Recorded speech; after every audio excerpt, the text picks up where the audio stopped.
سي وليد الركراكي هذا الشيء هذا هو اللي كنا خايفين منه بالضبط. ما كناش خايفين من اننا ما ندوزوش من دور المجموعات، بل كنا خايفين من اننا نطيحوا في بحال هاد المواقف هادو اللي طحنا فيهم اليوم.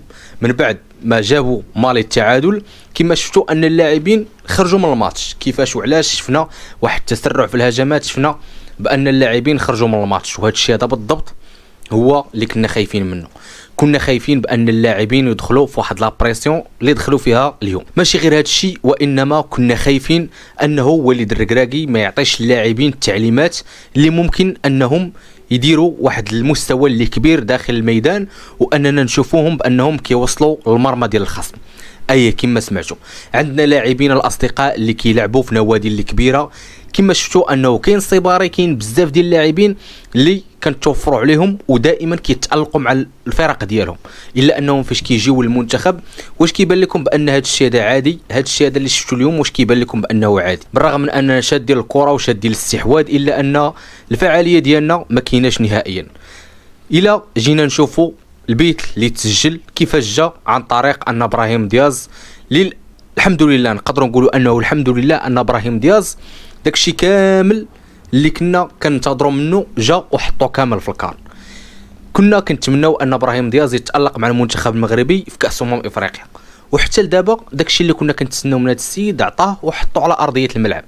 تخيلوا معايا انه لولا ابراهيم دياز ولولا التالق ديال ابراهيم دياز وكون كنا مازالين كنشوفوا داك ابراهيم دياز اللي كان قبل كاس افريقيا، اللي ما كانش كيقدم الاضافه للمنتخب المغربي، وكنا دائما كنتسناو منه الاضافه. هذا الشيء هذا السي وليد الركراكي خصك تخدم عليه، وخصك تخدم عليه في قريب العاجل. علاش؟ لانك خديتي من الوقت الكافي. ماشي سهل نقول بانه من كاس العالم 2022 حتى لدابا 2025 3 سنين هذه تقريبا وانت شاد المنتخب المغربي، ودائما كنشوفوا نفس المنهج نفس الخطه تقريبا. داكشي تقريبا اللي كنا كنشوفوه من بعد كاس العالم حتى لدابا ما تبدلت حتى شي حاجه، بل تخيلوا معايا انه ما تبدل حتى شي حاجه من بعد كاس افريقيا اللي لعبنا المره اللي فاتت. تخيلوا معايا انه حتى شي حاجه ما تبدلاتش، وداكشي اللي كنا كنتسناوه بانه غادي يكون ما كانش نهائيا. حنا عارفين بان منتخب مالي منتخب اللي قوي وقوي بزاف. نتوما شفتوا المدافعين ديالنا اليوم كيفاش تعذبوا قدام هذا الخصم هذا. وملي كنقولوا مالي راه غير من ثاني المنتخبات الافريقيه، يعني ماشي المنتخبات الاولى اللي نقدروا نقولوا انهم بحال السنغال ولا مصر ولا حتى نيجيريا. هذا فقط منتخب من القبعه الثانيه، يعني من المنتخبات اللي ماشي المنتخبات الاولى اللي ممكن اننا نواجهها في الادوار القادمه. هذا منتخب يعني نقدروا نقولوا بانه متوسط، وشوف شنو دار فينا. ما بالكم اننا نتلاقاو مع شي منتخب اللي كبر من هذا، ومنتخب اللي النجوم ديالو كيلعبوا في اقوى الدوريات في العالم. شنو غادي يوقع للدفاع ديالنا؟ هذه هي العلامه ديال الاستفهام اللي خص وليد الركراكي انه يعرف بالقيمه ديالها.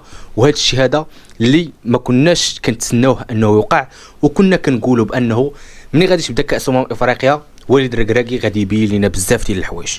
ولكن خصنا نتفقوا بانه مازال عندنا بزاف ديال الديشي اللي خصو يتصلح.